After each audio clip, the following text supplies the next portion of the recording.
Uh-oh. What's Tom doing? So I'm the best man.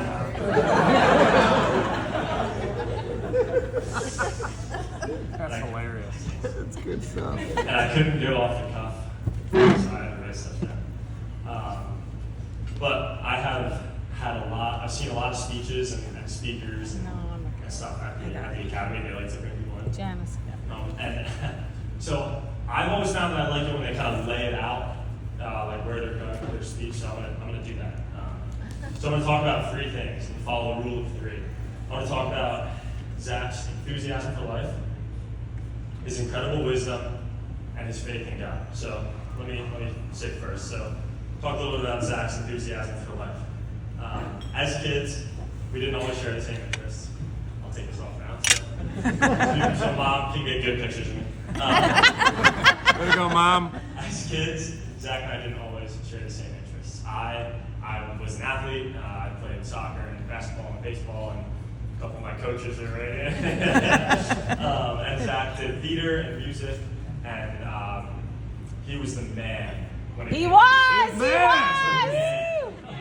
And anybody who saw him perform at Libertyville High School will know that he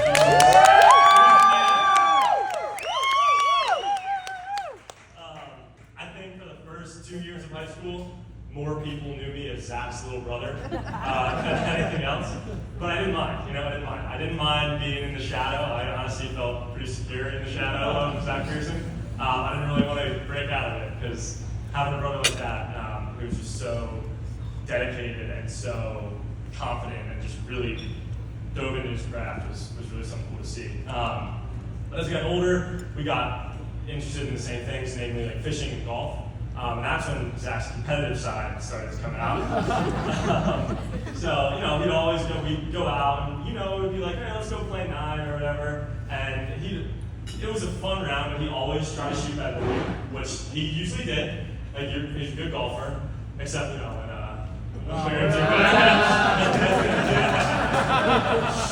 shout out to Ray for keeping him sane. Thanks, honey.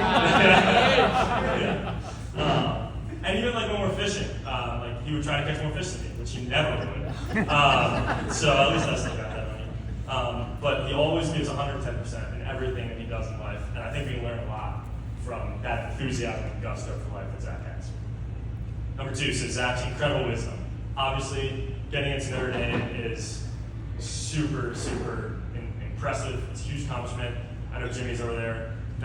He's like, I hate Notre Dame. Notre Dame sucks. And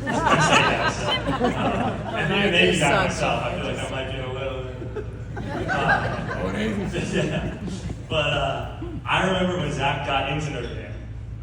It was like the early action or whatever it was. This is funny. And I was chilling on the couch, like I don't know, maybe I didn't have practice that day. And Zach was like in the bathroom or something. He was. And I hear a yell from the bathroom from Zach, like a yell, like a scream. It's like, oh shit, like something bad is happening. It's like, this isn't good. But he comes out, his hands are around his ankles. And he's like, I just got into Notre Dame. And I remember I hugged him and I was like, this is super weird.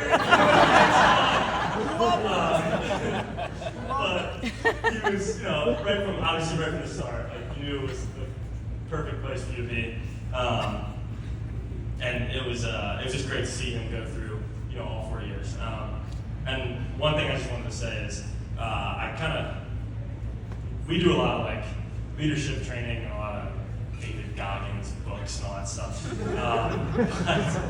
But I've learned more from Zach about life and just the wisdom that he has just by watching him live it than anybody else. And I think we can all, like, those of you who knew our dad can all agree it was that wisdom that Zach gained from Dad. He would go on these walks with Zoe, with our little shoe. Yeah. They would walk around Libertyville, like they had the same route. I don't know what you all talked about. And it was one of those like sacred times that you had. I know there was just so much wisdom and knowledge from him that was poured into you during those times.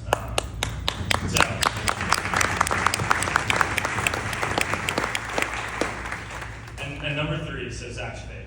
Obviously, if you were all at Mass today, that was gorgeous, and Zach chose, as Father said, like Zach did spend a lot of time choosing the music and choosing, doing all that stuff, and he crushed it. It was beautiful.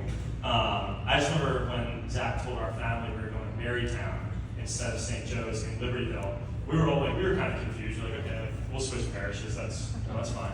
But once we got to Marytown, we understood why. Once we saw, like, I know for me, once I was altar serving with Zach, even before I was watching Zach altar serve, I didn't know what it meant. But then I started doing it with Zach, and then I understood.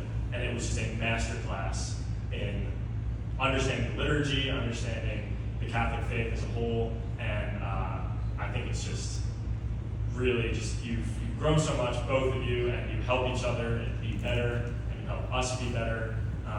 And I'm so glad that Zach found Lily and Lily found Zach, and that you two are for each other. I will say the story that you kind of briefly told when they met at the March for Life in DC. I was there, and I remember we were at the Smithsonian because every other place had 2 on the line. So we were at the Smithsonian looking at gemstones. $55 Uber to go look at gemstones. And I just nudged Zach, and I was like, well, Lily. I mean, what do you think about Lily? And I guess now here they are. So I'll take that. But Lily, I promise you that Zach, he'll put anything and everything behind him to serve you and to love you and to just help you and support you and be the best husband that you could ever ask for. And call on him when you need him most. Unless you want fish for dinner, then you call me.